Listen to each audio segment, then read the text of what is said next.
C'est bien. Chers amis, chère Altesse, Monsieur le premier conseiller de l'ambassade de Russie, mesdames et messieurs, chers amis, chers collègues, bonsoir. C'est pour moi un plaisir de nous retrouver au Grand-Duché de Luxembourg, un pays qui m'est proche du fait que j'ai pu y vivre 2 années et pour lesquelles je suis président honoraire de la Chambre de commerce de la Belgique et du Luxembourg avec la Russie à Moscou.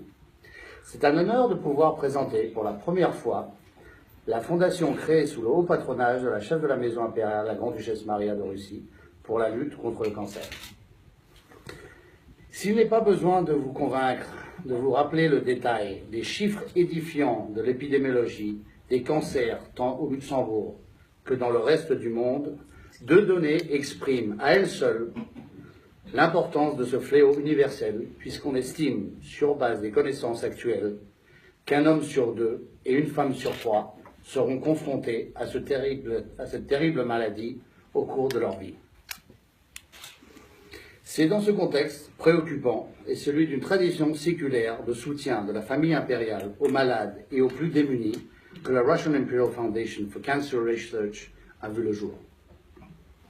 Suivant l'exemple que nous donne l'impératrice Alexandra Feodorovna et sa sœur Elisabeth, qui à leur époque créèrent un ordre spécifique et une journée dédiée à la charité, nommée la journée de la fleur blanche, qui a été relancée de nos jours.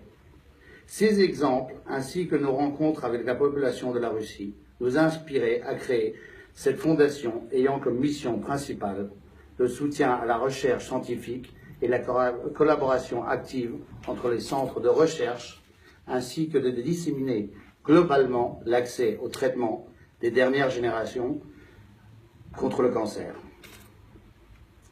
La fondation dont j'ai assumé la direction est enregistrée en Angleterre, où les règles de gouvernance et de transparence des associations caritatives sont particulièrement exigeantes afin de garantir la meilleure utilisation des fonds récoltés.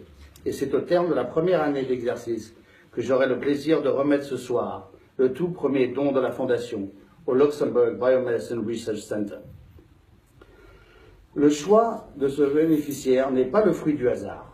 La visite de différents centres de recherche, y compris en Russie, la rencontre de personnel et l'intérêt des programmes ont été présentés auprès du Medical Advisory Board de la Fondation, composé d'experts en cancérologie de renommée internationale, notamment le professeur Philippe Salem, qui n'a pas pu être parmi nous ce soir.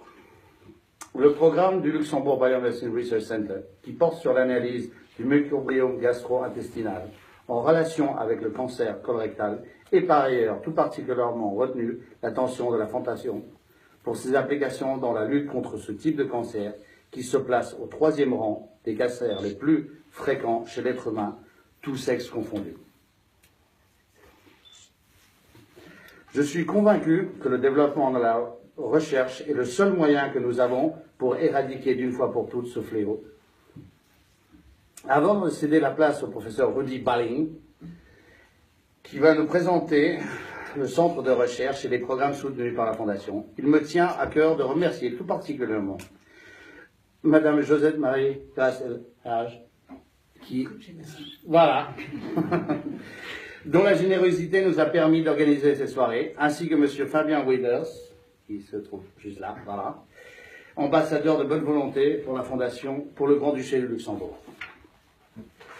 Eh bien, avec ceci, je vous remercie beaucoup d'être parmi nous. Je vous encourage à nous aider à make it happen, qui est le slogan de la Fondation. Voilà. Et je passe la parole au professeur Rudy Balling. Please, the floor is yours.